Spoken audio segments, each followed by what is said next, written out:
Recording in progress. Hello and welcome to Tabletop Cafe, presented by Tabletop Journeys. You can think of us as the roadside diner along your tabletop journey where we serve up bite-sized chunks of gaming goodness for you and your friends to enjoy. My name, of course, is Michael, and I'm here tonight with Chris. Hello, everybody. I'm so amused at how smooth you say that. It's like you rehearsed it and practiced it before we started recording. First time, off the dome. Yeah. Lewanika. Hello, everybody. Welcome. I am looking forward to tonight. I've been listening to our special guest for a while, so I'm excited to finally get a chance to chat. Yep. And speaking of special guests, we have with us tonight from across the pond, Kalum. You might know them from the Rolistes Podcast, as well as Rosewood Abbey, is it Carved from Brindlewood Bay mystery game? And you are currently working on a game that it might be going to Kickstarter soon. TBD.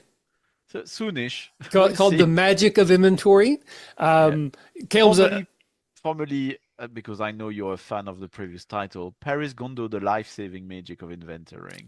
I do like that name better. I get the marketing reasons why that's a lot to say, but I do prefer that name. But Kalum and I have known each other for many years. We've podcasted together. We've done different types of events. He's one of the regular co-hosts on my Smallville Rewatch podcast. And for a short time, we were on the same network together. We won't talk about that. But the thing that drew me to Kalum initially was I really enjoyed the sort of man on the street type of interviews that you did for your podcast, where you just would walk around London and like on like a cafe or at a game store, you just like grab someone. It's like, hey, do you want to talk to me for a few minutes? And I just really loved that perspective. Again, I'm USA, very centric, and my experiences are everyone's experiences, right? Turns out no. So I just really enjoyed getting those little snippets of what life in a tabletop sense is like in places other than the US. And we had a chance to talk tonight. So I kind of wanted to pick your brain specifically about those things, but we can and will probably go off many tangents. But first, please do introduce yourself for the fine folks. Hello, everyone. So I'm Kalum. I am from London. But as you can tell from my language, I wasn't born in London. I moved there in 2012, just before the London Olympics, which is when civilization peaked and then everything went in the shitter, as we say. My first language is French, and I grew up. I was born in Belgium, where people speak French, Dutch, a little bit of German, and so on. And because of that, also I interacted with a lot of French tabletop RPG enthusiasts. Rolistes. Turns out that French is one of the very few, maybe the only language where we have a word for tabletop RPG enthusiasts, for role player. It's Rolistes. I mean, role player. Do you say that as a standalone name actually in English? I think if there's a context, yes. But if I just said, oh, that person's a role player, without context, that could mean a lot of different things, whether it's be like the one of the guys on a sports team versus someone who's into some stuff with their, special friends. So yeah, I think we need extra context to really be able to just say that person's a role player and people know what that means. Now in French, Roliste, which used to be, my podcast is not so active anymore. Roliste is that word that strictly is for tabletop role players. So that's I always thought it was an interesting tidbit that when you're French and speak French, you don't even realize how unique is that compared to other languages. I remember asking Italians about that because I did an episode recorded in Firenze, in a game store there, a great store called Stratagemma, and I like puns with titles. We all like puns with our podcast, right? Yeah. Or writing games. So I decided to call that episode Tu vuoi fa il rolista in honor to the song Tu vuoi fa il americano, and the Italian actually told me that it doesn't mean anything. Just a bunch of nonsense. But that's what we're here for tonight, is just a bunch of nonsense. So we're going to talk about a bunch of different things. We'll probably get off on tangents. Again, I don't plan on just peppering Kalum with questions, but I thought we might start there. What was it like growing up where you did, or even, once you moved to London? Like, what does the role play scene like there? Again, I know over in America it's not universal, but it is D&D centric. That is the biggest, that's the king of the mountain sort of thing over here. And most games are either just assumed to be D&D or everything's compared to it. This is like D&D, but this is like D&D except. So what is it like? What is the biggest game over there? I think Call of Cthulhu, I think it's probably like really big over there. But I'll put words in your mouth, but what's the RPG scene like where you're at? Well, I mean, this is where I am at and where I used to be. So, and I think it's a story of space and time Mm. because Michael, I believe, I'm afraid, both you and me, Chris clearly is much younger, and so is Lewanika. But would that we be to be? Would that be to be Yeah. true? Yeah. I believe we are. covered it. I think I'm the oldest one here. Yeah, Lewanika was actually 107 years old. I betrayed that I'm not so familiar with the show as I should be. But yeah, no, I'm going on 45. No, I'm past 45. But You yeah, are a chicken, spring chicken, but we'll get off tangents. So again, carry on. I Yes. feel less and less like that. But so not only I started my tabletop journey in Belgium, but I started it in 1994. It was a very different time, kids. But mainly, I think what really shaped the scene when I started is that there was this window in Europe, and not sure about the timings in the US, which was TSR was no more or was close to the exit door, and Wizards wasn't there yet, and that created quite a window of opportunity for uh, I guess indie RPG, although I'm not sure indie is really the word I find, adequate for games like Vampire the Masquerade. So when you would go to a game store, and although my town was not massive, surprisingly there were as many as 3 tabletop RPG store. I find it mind blowing when I think back on that.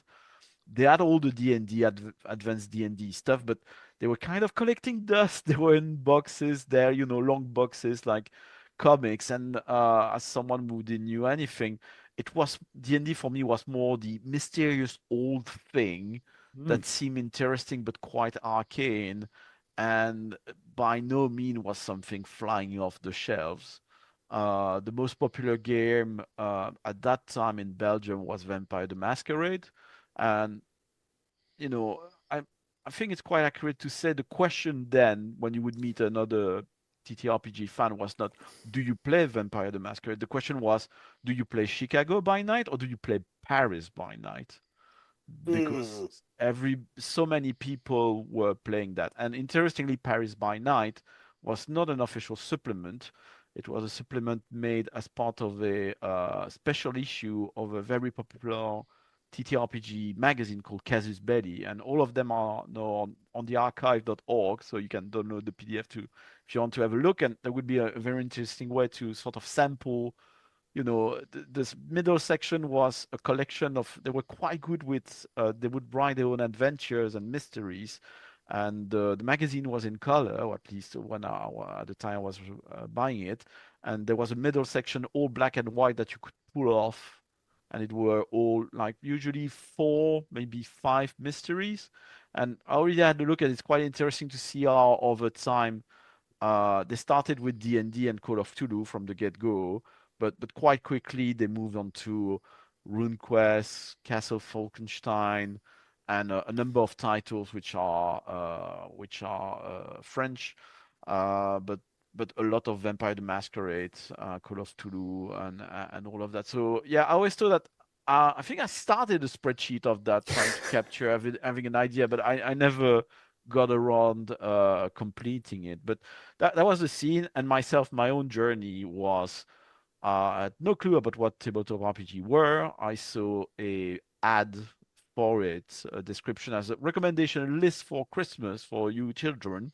I'm not sure anymore if it was in the Journal de Mickey, which is the Disney Mickey Mouse magazine for kids, or if it was in Spirou magazine, which was a magazine focused about a Franco-Belgian comics publisher called Dupuis.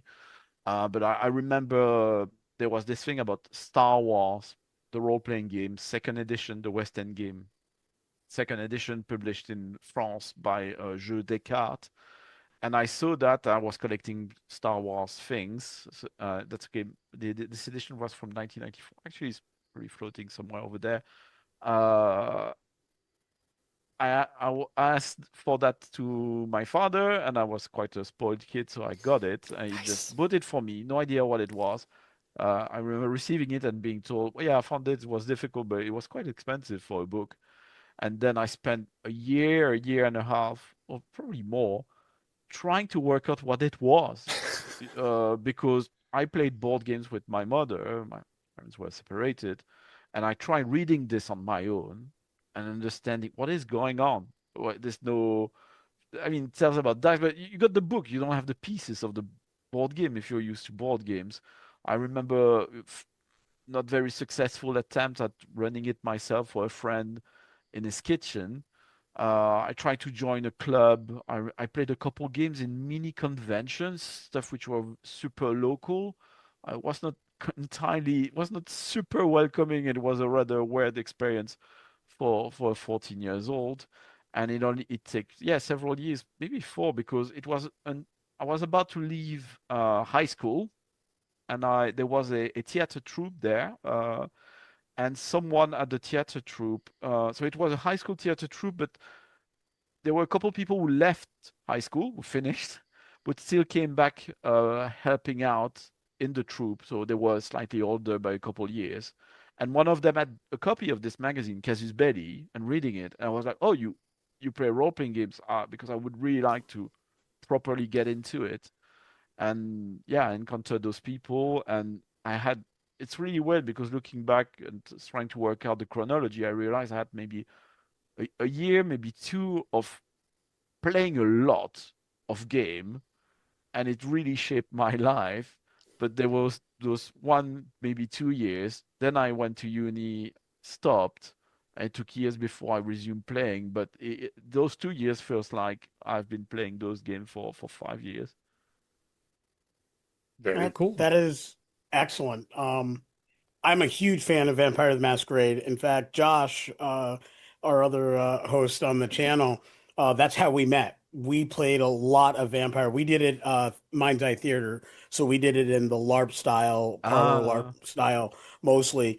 In fact, I'd probably been playing Vampire Sabbat mostly. For those on the know, that meant yes, I was playing the bad guy. But I largely played Sabbat, and then I played for probably 2.5 years before I even realized there was a tabletop version of the game. So I have played several smaller campaigns and a lot of one shots of the tabletop, but for me it was always the live experience. Once I did it live, I never wanted to play a tabletop. It was just weird to do a tabletop because I kept wanting to do all the things you can do in the live game, which is slightly different, even though the story is exactly the same, the setting is the same.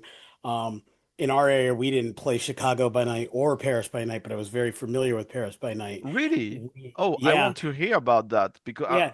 So yeah, we had a very uh large and dominating LARP community at the University of Southern Maine when I was there. Um, there were probably close to 200 people who LARPed, and we had a different LARP every Saturday of every month, minus holidays, year round, including the summer. At one point, due to some student council rules, we had to form an LLC. I was I was one of the leaders behind that, helped write the charter. I was the chief financial officer for the LLC, and because we had to collect money to then rent the space from student council. And like there were days where we'd have 100, 120, 150 people taking two or three buildings of the campus, between the Portland campus and the Gorham campus, or we'd have like the Gorham campus, we had one gigantic building, but we'd have the whole thing and we'd run games. I ran for almost 4 years a game that had about 150 total people in it once a wow. month. It was fantastic. Like absolutely, we even ran a convention one time uh, for it. It was a fantastic convention. It's a shame we didn't get to do it again, but like I am still tight with most of the people I was at Do you know if it's university still with. popular? Because Yeah. as someone from this era, and myself, I didn't play that much Vampire the Masquerade because the group I joined were on the tail end of a very long campaign, and it looks so exciting and so on, but I missed that. Uh, Yeah. but yeah, it's like I was really hoping that the latest edition would bring back that game to the forefront, and it didn't happen. But So I'm just, it seems like it's faded so much in the they're background. they're trying. I think the strength and the power of the original game that we played back in the day was the fact that it was designed by design so close to the end of times. And Yeah, with each subsequent release, they wrote themselves closer and closer to the end times. And eventually, they had to write the end of times and end the series. The license went shortly thereafter, and then it was like, now what? And so everybody else is trying to recreate the magic with doing something totally different because we ended times. And that's what's really hard. I don't envy anybody who picks up that IP and has to try to recreate that energy because I'm not so sure you can. You couldn't do it by re-releasing the old rules either, and you're not going to do it necessarily by doing new rules. I wouldn't know how. I wouldn't presume to know how. So that's not a slight towards anybody who's done it. I actually have several of the books on my shelf behind the screen over here of the new books, and they're books for reading the lore because I'm interested in the lore. But once you are married to a clan in Vampire or a particular moon or a particular tribe of werewolf or type of ghost or type of mage, once you found your niche in each of the subsequent games from that, I don't know anybody who really wanted to go too far outside of that. Like I knew mm, where I loved Lasombra, I loved Toreador, and I loved Tremere. If I mm, wasn't playing one of those three things, I don't know what I was doing. I wasn't playing Vampire. If I loved the Stargazers. I thought they're amazing, and I have friends who would live and die by as children of Gaia, and so it's like once you found that, it was something about Vampire that just you took in the personality of the group you played with. Maybe not the first one, maybe not the second one, maybe it was the last one, but at some point, if you played for any length of time, you found your niche, you found what you were good at, you found what welcomed you into the lore, and you really wanted to stick with that. And I think that's why they have a hard time going forward with it. but you touch on a thing which I haven't seen discussed that much among, we call them grognards, people of our generation playing role-playing game. In the UK, it's not as pejorative as it is in the US. It's a somewhat thriving community around a show I highly recommend if you're curious about the TTRPG experience in the UK. It's called the Grognard Files. Really nice. Yep. And actually, I was with them recording an episode not that long ago. But the millennialist aspect of that generation of games, so not millennials, but end of that millennia, because my favorite game was Nephilim, and it's got the same issue. And I think there's quite a lot of games which are can be post-apocalyptic, so it's after that, or got Cyberpunk also, which drifted into retrofuturism. But yeah, those games to which you play towards the year 2000 with this idea of time would end. Not that people actually thought that, but that was definitely in the zeitgeist, and we were moving towards that. And quite a few games, set themselves not for failure, but for a expiry date when they reach Yep. this point of in Nephilim when we played it. Again, there's this idea of the apocalypse. What we did, because it's more magical than Vampire the Masquerade, was to say, well, actually, we reached the apocalypse, but a spell was cast upon the whole earth to hide that the apocalypse had happened, and we managed to set ourselves in a loop, a time loop, Yep. where we keep fighting the apocalypse to try to prevent it from happening. So every time it happens, we send back kind of Groundhog Day, a year worth of fighting the things that are causing this apocalypse. But I think there was something else rules. I don't think there was something official. Michael, Chris, does that speak to you? Did you play any End of Times role-playing games? Well, I wanted to get Chris in here because I don't have any true experience with Vampire. I knew like one weird dude who played, and it was just like they were weird. So that was like my whole impression of it was like, oh, that's the weird people. But Chris, did you ever play any of that or into that style of gaming? I did play a little bit of Vampire. I think what's unique is my experience with LARPing with Vampire is kind of the opposite of yours, Lewanika. We had like 5 or 6 people that would show up to LARP and Vampire. It it got boring. Yeah. There's 6 of us. We don't really have any conflict anymore, or it's just constant conflict and nothing really ever advances. So I never had that. Like the idea of 200 people to LARP with in a Vampire game, like my brain goes, how would you plan all of that? Like you've got what, 50 GMs walking around, monitoring things. Well, That's the neat part. You don't. yeah. So Yeah, that's exactly. That's the neat part. That is actually You don't. you don't really have to for the most part if the setup is done. So for my game, and I can only speak for the games I wrote and ran, I actually took about 6 months to a year while I was playing several other LARPs, planning what I wanted to do because I kind of liked certain things and I had some ideas. So for me, what I did was I wrote. I cast my game. So I wrote the starting character for everybody. And the first thing I did was throw out the concept of balance altogether. I was running a Camarilla game, even though I had come up in the system playing Sabat, the bad guys. Camarilla being the quote unquote good guys. Basically, they're the ones that you I hear don't most like that label. popularly. I was not say that, but I think that's unfair. The freewheeling people. Not sure the masquerade is good guys either. Well, I would definitely say the Sabbat were the boogeymen for every other kind of vampire, uh, um, but the way I designed it was I designed it as a hierarchy. So basically, I considered each type of vampire, each clan of vampire to be a faction, and so I wrote the Primogen, fully fleshed out the character, fully fleshed out their history, going back 200 years in Boston. I set my game in Boston, right? And because I used to live there, I know a lot about the area, so it was easy for me to kind of speak to the environment and build characters who would have been from or around there for a long period of time because I'm a history buff. So the first thing I did is I wrote every one of the Primogen Council, basically the top vampire in each of the Camarilla clans. I wrote their stories, basically in a timeline.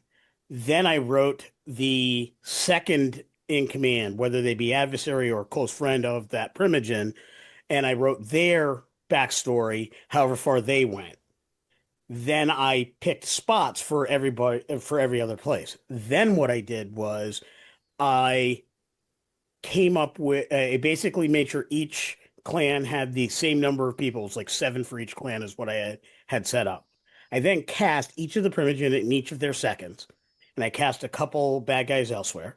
I had 6 storytellers to help me. I had 2 storytellers on my level, and then I had 6 other people that could run around at any time and adjudicate rules if questions came up through the game. That was basically my staff. I had a good friend of mine who was on that team who did all the computer stuff because I actually bought a computer for that game while I was writing it. I did not have one at the time. So we're talking 2000. I did not own a computer or just before. It's like 1998 or whatever. Did not own a computer, did not even have an email, did not know how to do anything on a computer at that point in time other than go to the school library 5 years earlier or 10 years earlier and play Oregon Trail. Right. So, basically, I had 2 friends that kind of did all of that. Kathy and Vicky were amazing. They're still good friends of mine, and love you both much if you hear this. So they helped me get with the organization. Once I cast each of the Primogen, I just said, "Who do you want in your group?" and I let them cast their friends, and then I cast the people who'd be their enemies, and we basically casted each of the clans before, and then once people were cast, I then wrote characters for each of the people that was cast, and wrote histories for each of them. Basically, for the Primogens, they had like 1 to 2 pages, 3 pages. The seconds had maybe 1 page, page and a half. Everybody else was more like a couple paragraphs or half pages to basically nail down the character. And I wrote that for everybody. It took me about 6.5 months to do that. I then cast everybody, got the space, and I knew the starting event, and then I just let everybody else go wild. And it was all, here's what's happening. I had set up all the friendships, all the rivalries, all the dislikes, and the starting event was NPC Sabbat people were going to come in and cause some havoc, and bad things were going to happen, and somebody on the council had to clean it up, and somebody had to take the blame for it, and I just let the players decide who was going to do what. And 4 years later, that game ended, and I did another one similarly set up for Werewolf. No Netflix back crazy. then, huh? So when you Imagine, ask me why I can run D&D for like 12, 16 people, because I've been doing it. do you remember anything specifically from Paris by Night? That's a bit I'm curious from. Not terrible. A thing that somebody had in our group, and I remember hearing about it, and then I remember them saying, "Oh, I'm going to have a character that lived through these experiences." So it was like a backstory in one of the LARPs. I went for Okay. a character. So our group was fairly well connected. One of the folks in our group, her cousin was Tim Bradstreet, who did a lot of the original art for Vampire the Masquerade at the Oh time. wow. She's actually Heather is a great friend of mine. I game with her monthly on through the channel. As a matter of fact, she plays Star Trek with us and a few other games as well. She's so like we just have this really well connected. A good one of my friends, he owned a he owned a game store at the time. We had people who were connected to the LA by Night groups and all over the place. Um, Michael, I believe you've interviewed him or at least heard us talk about him. Josh Heath. That's how I met Josh Heath. I don't He's the one who remember. did Army Men. He just released the book, or the Kickstarter project is in shipping now for a vampire game called May I Enter. He wrote with Allison Side, famous for tons of work, including STE and several other RPGs. I met him through LARPing. Just one of the people that I just came up in the system with. University of Southern Maine it's weird. It's a little small school in Maine, but a lot of great people have come through those halls. Josh will hate me when I say this, but Tony Shalhoub of Monk fame, he was a student Oh, at University of Southern Maine. Hmm, So, you interesting. know, yeah. Nice. So, Galaxy Quest as well. Oh yeah. yeah, and Galaxy Quest, yes. I'd like to jump back though more to kind of the difference between US and we'll call across the pond. So like my experience is like you talk kind of how you got into role playing. I grew up in a real small, we'll call it a conservative town. I started a couple years before you. I think 88, 89, 1988, 89 for Yeah. those that are young and trying to figure out what's that make? Yeah. Makes me old. I had a friend who just said, hey, my brother-in-law has this game he wants to play. I don't know. We roll dice. We tell a story. I showed up. He's like, hey, we're playing D&D. My first thought was, wait, isn't this where we summon demons? Sweet. Ah, Yeah. what do I care? Let's Yeah. try it. We played, the old basic D&D. I was given a fighter and a wizard to play. I was hooked. I loved it. But afterwards, we all had the same conversation of, we can't talk about this outside of this room because of the stereotype and the stigma of role playing's evil. This is bad. There were several other, you're a nerd. In my school, you get beat up if you were a nerd. What was it like growing up in, across the pond, being somebody who's younger, trying to get into role playing? Like, did you have that experience? Or were people like, cool, let's roll dice and have fun? There was a satanic panic of sort in France. But I don't think, from what I hear in the US, I don't think it was at that scale. It was kind of the bad flavor of the moment, there would be, I don't know, it feels like every year there would be something people would go up in arms about, and there was some trashy television. And I say trashy, it's not even like you know, popular primetime program. There was a lady, I forgot her name. It was her specialty. She would pick up a subject and give it the worst treatment you could imagine.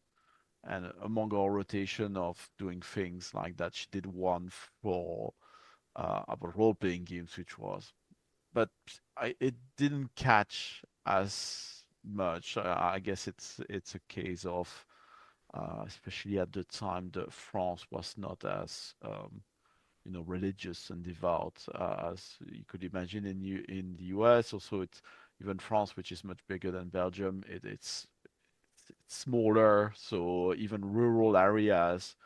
On one hand, rural areas are not as far from, I would imagine, urban centers.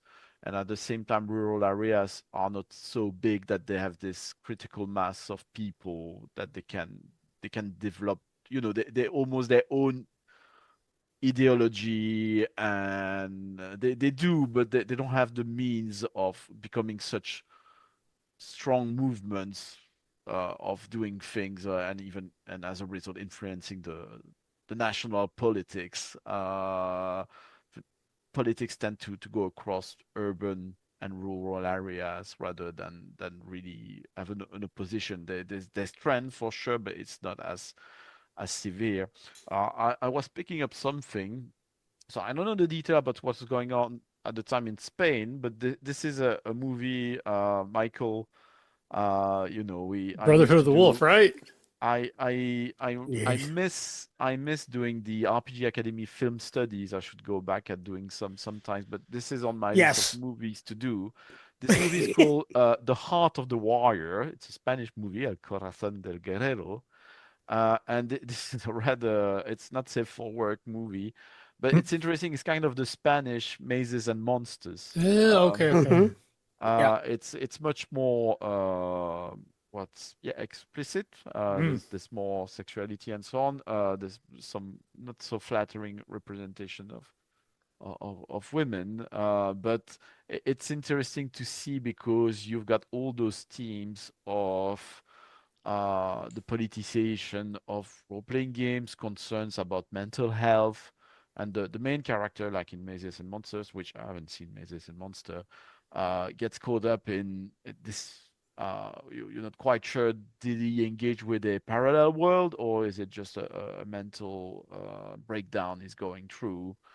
But and then there's the whole play about the is avatar persona, which is this kind of Conan the Barbarian persona, and being a nerdy teenager. So I highly recommend checking this with Proper viewers' warning. discretion Yeah. Caveat. is Yeah. advice. A bit difficult to find, but yeah. But in terms of, I mean, if did if it did happen at my high school, I think it's also the question of the scale of the high schools in Belgium compared to what I would imagine in the US. I imagine TV depiction is not completely accurate, but there's still some things which are you can pull out of. Uh, It's a little closer to Michael, accurate than I'd like to admit. yeah. Okay, so you have a lot of kryptonites of different colors because that's the Yes, main thing I yes, Yes. remember and we from. have Yes. Yes. 42-year-old people playing in junior year. We don't Do, even have shows there, but the thing is, I don't remember that level of bullying. There was some bullying. In hindsight, I was a bully. I was more a verbal bully, kind of my excuses as a self-defense. But yeah, I said things which were very aggressive to some people. But it's I remember they were kind of the classroom was just big enough so that you would have a sample of everything in the classroom. I remember the first time ever I went to a metal a big music festival in Belgium. And I was not big on metal, but I remember going to this festival and seeing, oh, and you see this crowd that everybody is in black. And then I realized, I remember in my classroom, there were two goth kids. Here in that place, you've got the two goth kids of all the From every school. classrooms Yeah. Yep. in the country in the same place at the same time. But every time was like, there were two jocks, maybe four, two goth, three nerds, and then a couple of I don't know how you characterize them, but likes to be the best kid in the school. No, not nerd, but more nerd, getting good grades and so on. And that's it. You got your 20 or so students in that classroom, and no one. There's not, in my experience, there was never a group large enough or space enough to start engaging in violent bullying. I mean, we don't have the lockers and so on. Yeah. You There's can't be even shoved into something if you don't have them. yeah, Right? yeah. There's no lockers, so you cannot shove people in there. Yeah. I'm We had going to like do my best to not tell on myself on this one. Yeah, bullying was a legitimate thing in most of the schools I went to.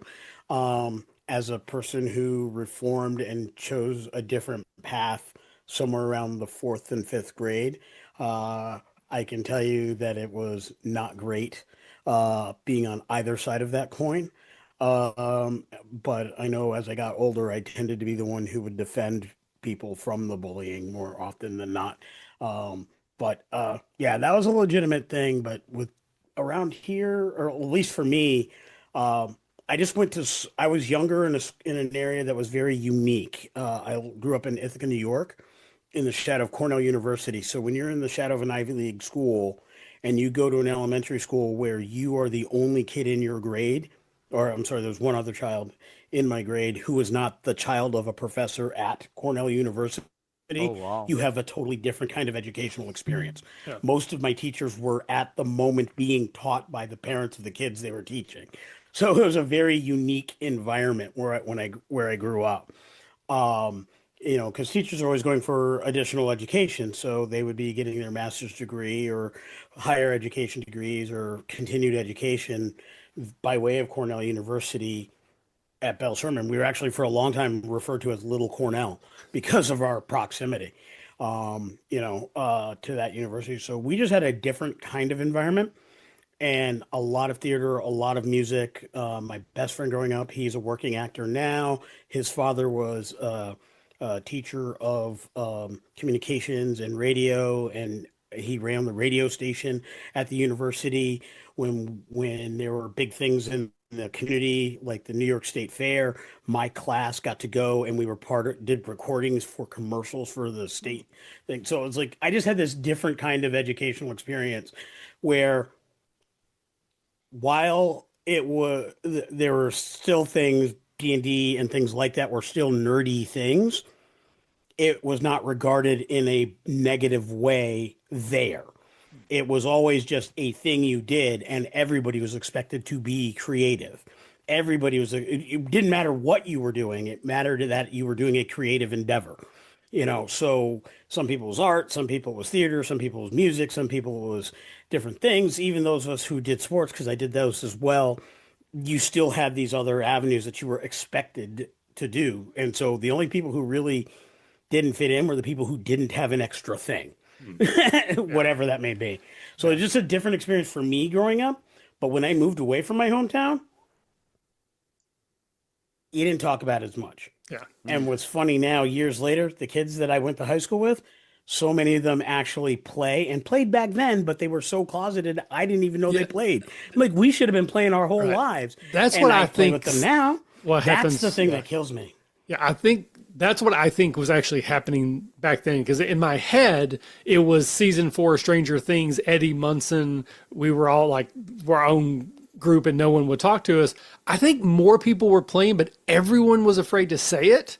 So no one knew anyone else was playing. So you had all these pocket groups that if we were just like, hi, I'm Michael, I play D&D, they'd probably be like 30 other people go, oh, hey, me too. But we were also worried about being bullied and shunned and ostracized and everything that we just would refuse to say or do anything.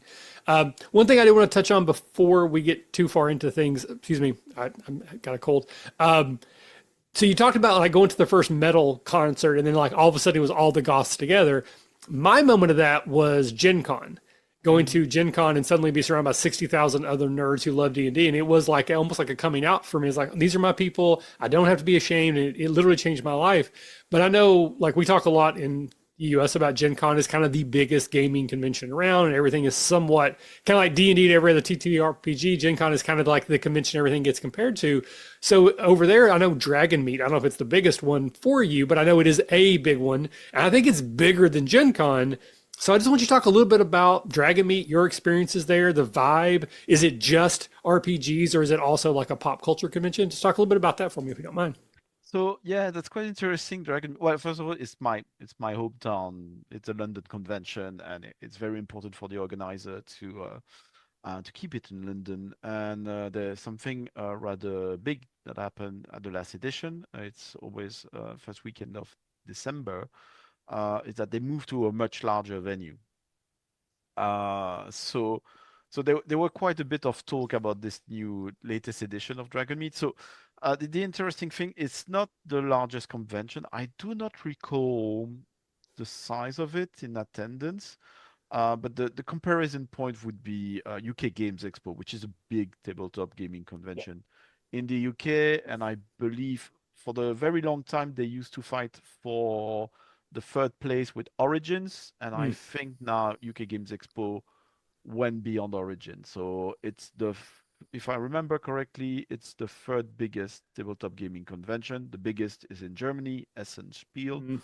Then you've got Gen Con, and then Essen is crazy big, like the Germans.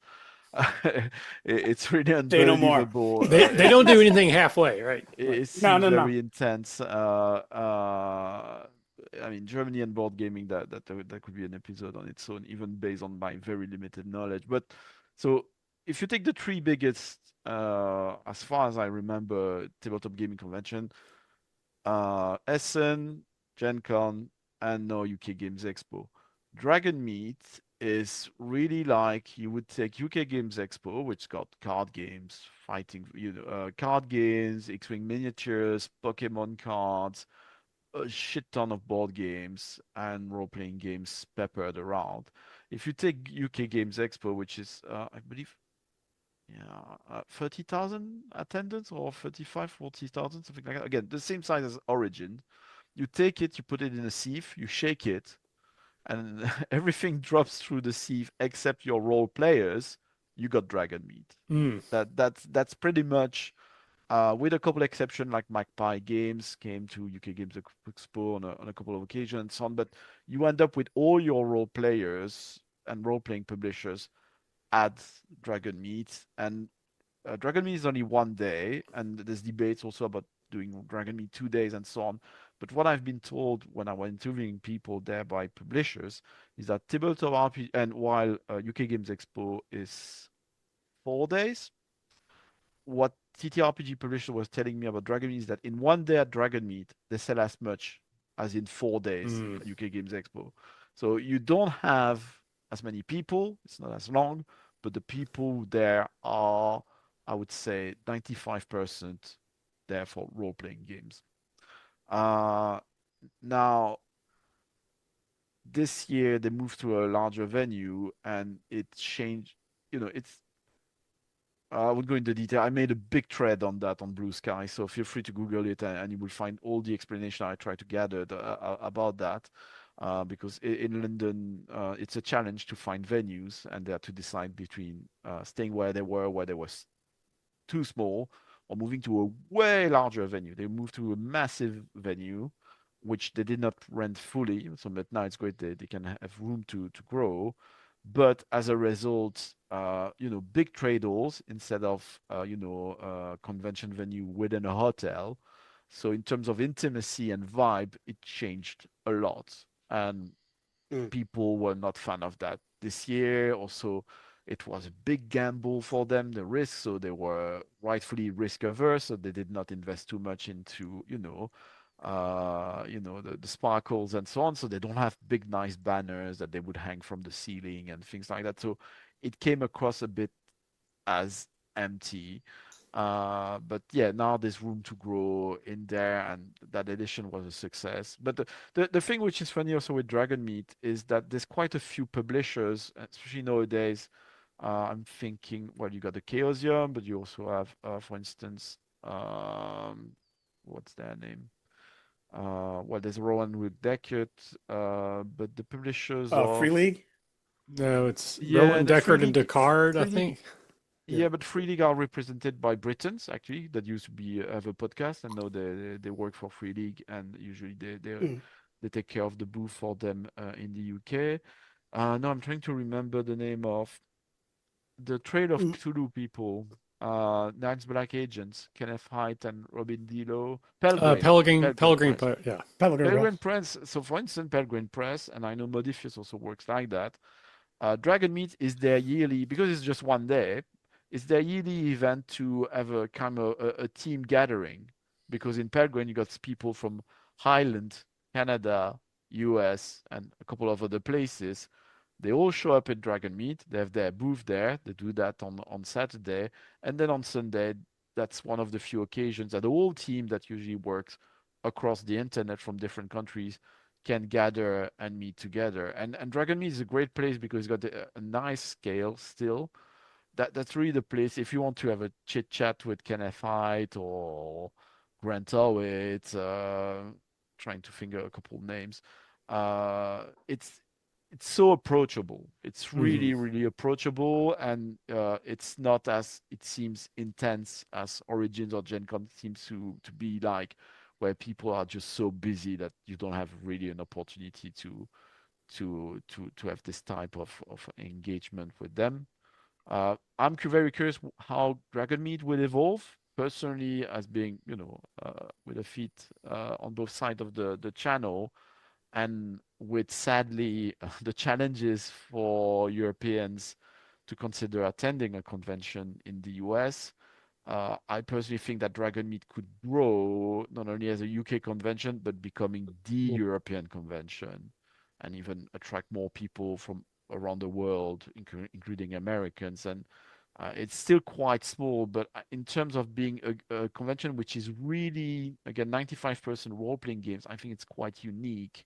And yeah, I hope that they will manage to pull it off and to attract. I'm trying myself to my little part. I booked a booth and I shared it with an Australian artist called Buddy Hartley, who does the art of Magic of Adventuring. Any winner with Goblins, publishing company's got Slow Quest. He lives in the Netherlands, but he's Australian. He brought along a Dutch self-published TTRPG author. I invited an Italian publisher, Nessun Dove, to come over, and we had a whole little booth, and that was kind of a little European vibe like that. But yeah, I would really, really like to have more people from across the channel come to Dragonmeet and make it grow in TTRPG, but more, this really European base, sort of a big gathering of us. So that's what we're doing with the Catacon. We're just tiny, but it's mostly role playing games. It's like Yeah, it's role playing games, but 600 people instead of what 12,000, 20,000, whatever you guys got. And it's kind of my goal with Magic of Adventuring and all my other games. If they someday meaningfully significant, I don't do that to live out of my games. I'm lucky nowadays to have a stable job.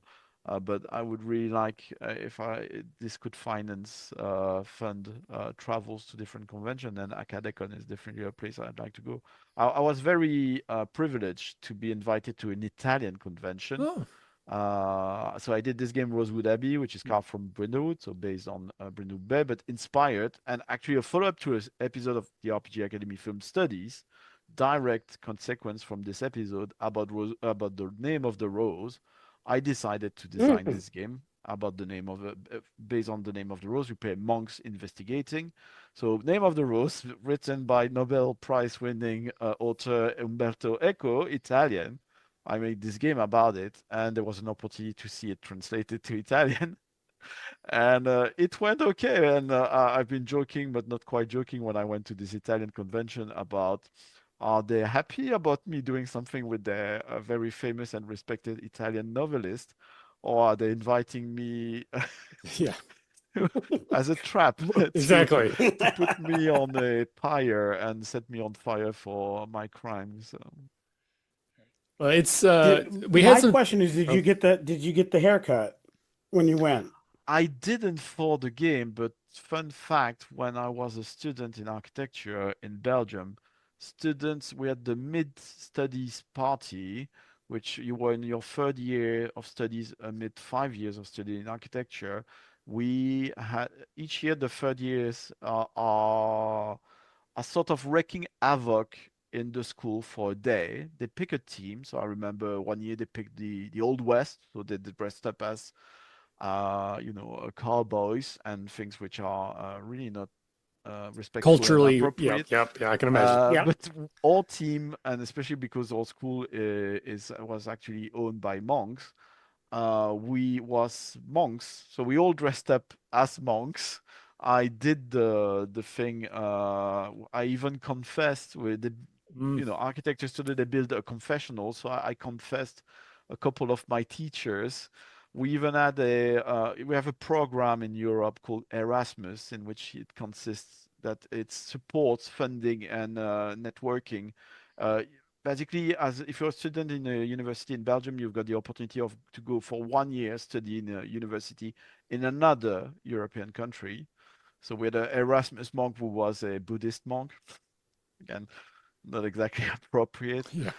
But yeah, we wreaked havoc in the school, and back then I was dressed up as a monk. So yeah, the funny thing with Rosewood Abbey is that, and I try to sort of explain that in the opening of the game, is that growing up in Belgium, you are surrounded by monks all the time. You got beers with labels, advertisement, folklore. You've got ruins of monasteries all over the place in this state, which is quite small. It'd be Yeah. interesting to find You, which you dropped Americans. you dropped in volume really low. Uh, I think you yep. might. Yeah. So yeah, in Belgium you got monasteries which are in ruins. We got monasteries which are active. You got famous beer which are made by monks, famous cheese, and so on.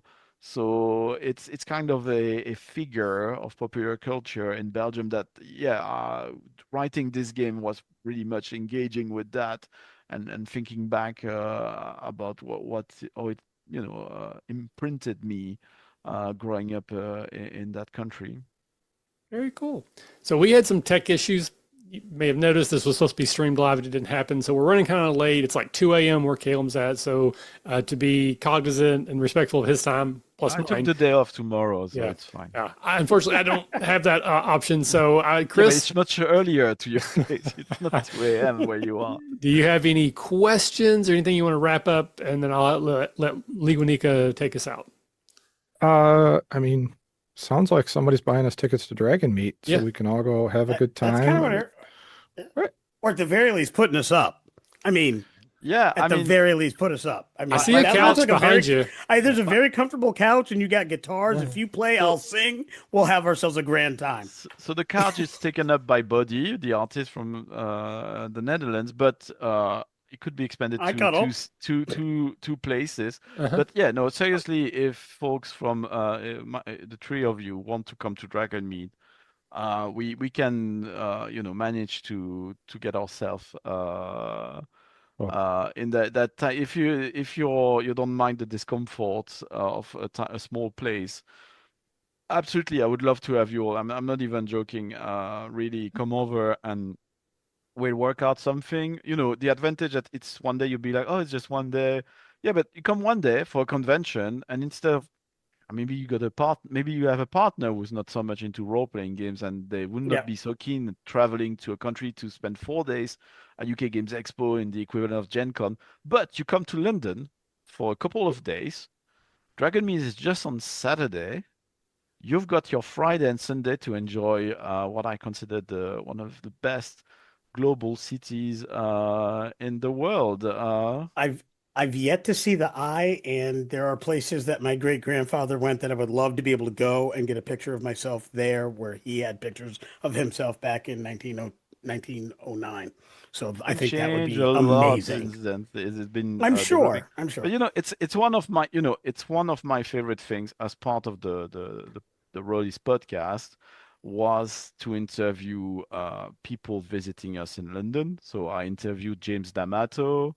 I did not interview her, but one of the highlight visitor. I was very happy to have alumni RPG Academy Network Sendalino Hmm. visit us in London. That was funny to to take a picture of her. I took her on a tour of the Tower of London, and I sent a picture back to her crew saying, "I've got your queen. We've got your queen now." That's awesome. Yeah. That's fantastic. All right. So, Well, Lewanika, anything you want to send us off on? I will just say this, Caleb. I've listened to you for quite some time, and I go back and listen to older episodes from obviously of the released, and I loved your film studies. That was actually kind of my jam. Oh, And thank you so much. I remember your film study on The Others, which was a movie I had not wanted to see until I listened to your podcast, and then I went and saw it. So, and I enjoyed it thoroughly, even though it was largely given away. I mean, you threw out all the spoilers, but it was still enjoyable, and I just loved your take on that. Love your take on movies, gaming in general, and just the way it was. So when we had the opportunity to meet with you tonight, I'm like, yes, yes, I was very excited because you're definitely one of these people that I've known vicariously Right. Yeah. I through didn't the realize Ethernet that. for I don't think we years. interacted. You Yeah, not I just me, mean, but you should tell more podcasters when you're fan of theirs Yes. Just because in it general. feels Yes. very lonely. Yes. All right. Well, it was an absolute but pleasure getting to catch up with you tonight, Calum. Once again, so where, if people do want to interact with you online, do you have, you mentioned Blue Sky, Yeah, email, Blue Sky. Facebook, where should they go? So it's Rolistes Pod everywhere, but I mainly hang out on Blue Sky. I got something on Mastodon, Dice Camp, but I need to go back there. Yeah. I getting notification of people following me there, but I haven't been in ages. I still got my Twitter account, but I keep it there. I haven't touched it at all. I unfollowed everyone. Yeah. It's there only so that no one else take it from me and because there's messages. Sometimes I want to dig out something over there. That's why, yeah, it's just short of erasing them, but it's pretty much non-existent. Facebook, I'm barely there either. Yeah, long story short, Blue Sky, or you find a website, rollispot.com. TikTok, you can look at my TikToks from back in the pandemic, and we all went through stuff. So yeah, Yes. please, yeah. no Yeah. judgment. Uh, And the Rolly still exists. It's on archive.org, right? So the episodes are still Yeah, it's on listenable. Oh archive.org, yeah. and there's still the website, which is looks good, but sometimes doesn't quite work for reasons. That's what Uh, people say about me. mm, the feed, you're saying, not mine. The feed also should do it. I think should Nobody be. argued with Yeah, I about know. that Yeah. point, No one though. I jumped think in. that's it. Yeah. Like Yeah. nobody Yeah. said, "Let me save you, Michael, from yourself." No, Nope. no, Nope. no. We're like, Yeah. "Yep." I'm never As far going as to I learn. know, it's still on iTunes and all of that, whatever Okay. it's called nowadays. I think it's even on Spotify. So yeah, and Ichio, no, nowadays are a bit more active as a game designer than a podcaster. I've got Rosewood Abbey, which is over there. Oh, by the way, there's an upcoming bundle called No Ice in Minnesota, and in that bundle, it's been on a ton of bundle. You probably own most of my games and you don't even know Yeah. about it if you bought a bundle over the last couple of years. But Rosewood Abbey will be in there, as well as the old version of Magic of Inventoring, Paris Gondo, the life-saving Magic of Inventoring.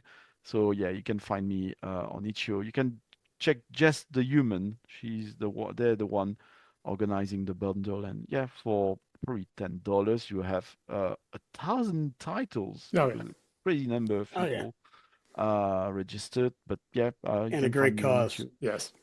And follow my Kickstarter page because of the state of the world and different things. We're not quite sure about the launch date anymore, but it's still gonna happen. It's still gonna be brilliant. I've been running it at a ton of convention. I've been running it in Italy to people who barely spoke English, and I don't speak Italian, and it still worked. They still enjoyed it. It's part of the pitch that that's a game that works. It was tested on D&D, PBTA, OSR, anything, players, enthusiasts, and they played together and enjoyed it. So, and what's the elevator pitch for the game? Just so in case people aren't familiar. Well, we're trying to move away from that, but the one single the sentence thing is Marie Kondo for murder hobos. But the concept is you already reached the end of a dungeon, the last level. You already defeated the ruler of the dungeon. You find treasure in the treasure area, but what are you gonna keep? What are you gonna throw away? Well, you can't take it all. You cannot take it all. You can try, but you Right. might fall victim of a lethal hoarding. Yes.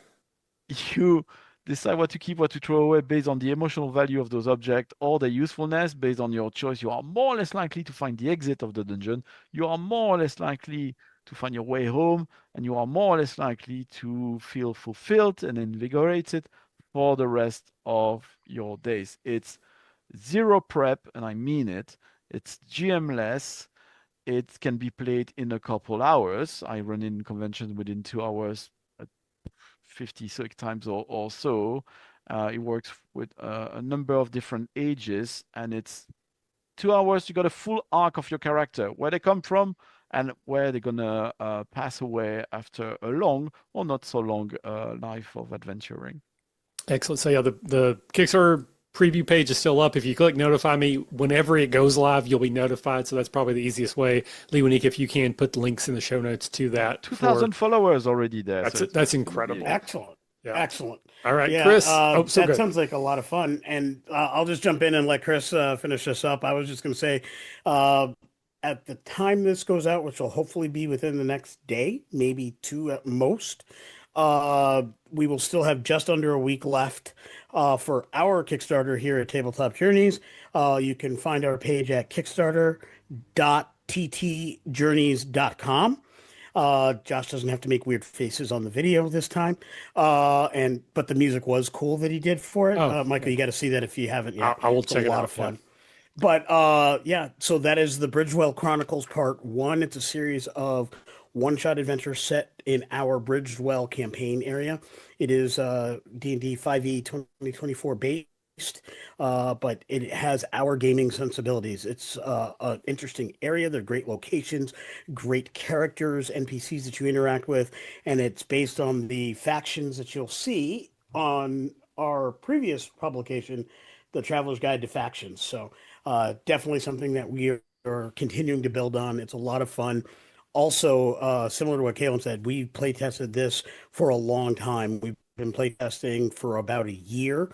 We finished play testing each of the adventures as one shot, so they've been run multiple times, multiple groups, multiple styles.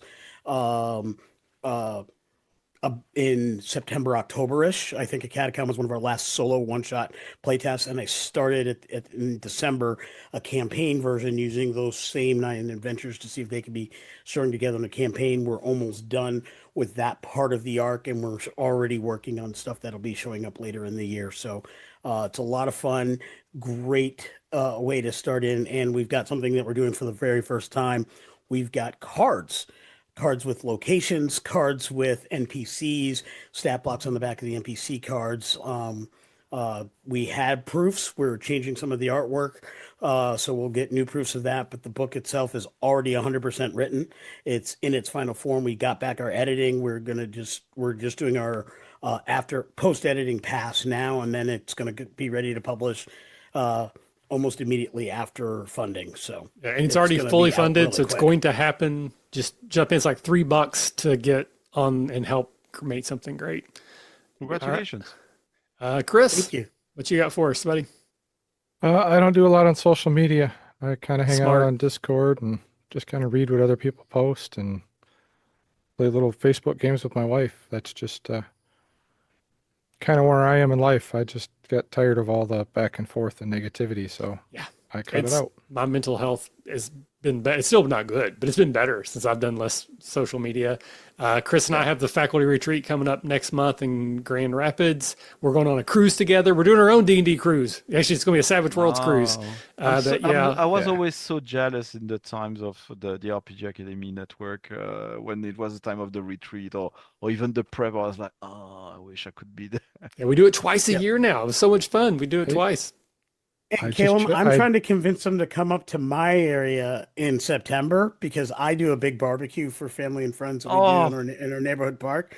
And you haven't had barbecue till you've had my barbecue and my homemade pastrami. I'm not going to claim to be an Italian chef, but I am going to tell you I married an Italian woman. We do amazing food. So I'm the lead cook for it. So I'm trying to get everybody from the RPG Academy to come up for that one day event and then stay a couple days after so we can do that like a little mini post facto, a little mini retreat as well. You need to run them an old school proper vampire game. I would love to do that, and I think that'd be a lot of fun. I got a couple ideas. We had one with I could go on.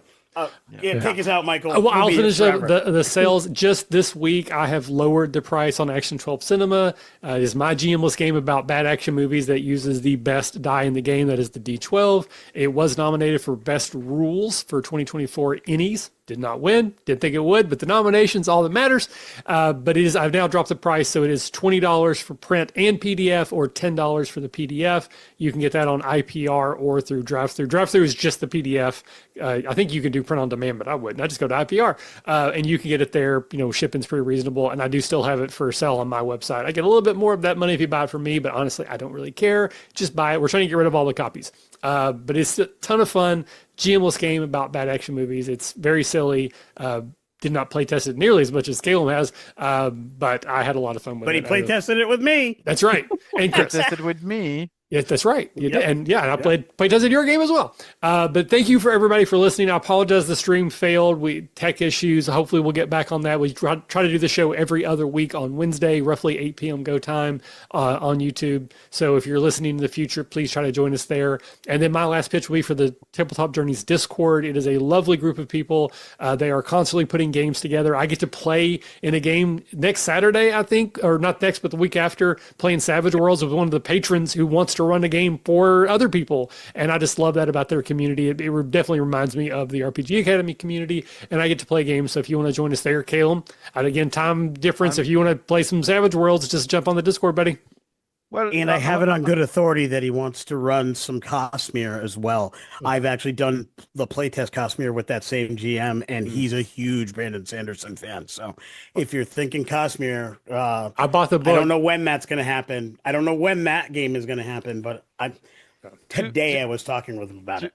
Two things. First thing, if I want to play something with you, Michael, it will have to be Smallville, the role-playing game. Oh, yeah. Second, I can make that.